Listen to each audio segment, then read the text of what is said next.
ఈ వీడియో చూసే ప్రతి ఒక్కరికి నా తరపు నుంచి నమస్కారములు. ఆ, ఈ కాశ్మీర్లో జరిగిన ఉగ్ర అటాక్ చాలా హేయమైన చర్య.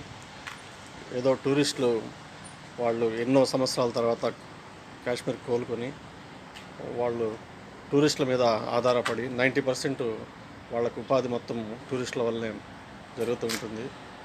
అలాంటి చోట ఈ లక్ష మూకలు వెళ్ళి వాళ్ళని దారుణంగా చంపివేయటం చాలా బాధాకరమైన విషయం.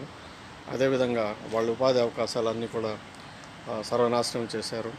కనీసం 2-3 కోట్ల మంది, అంటే ఇయర్లీ 2 కోట్లకు తక్కువ కాకుండా 21 నుంచి 21, 22, 23 సంవత్సరాలు జరుగుతూ ఉంది ఉపాధి అవకాశాలు.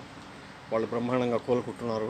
కాశ్మీర్ ఆర్థిక వ్యవస్థని వాళ్ళు దెబ్బతీసి చాలా ఘోరమైన తప్పును చేశారు. దానికి శిక్ష అనుభవించక తప్పదు. దేశం ఎదురు చూస్తూ ఉంది. వాళ్ళకి భారీ మూల్యం చెల్లించుకోవాల్సిన సమయం ఆసన్నమైందని భావిస్తున్నాను.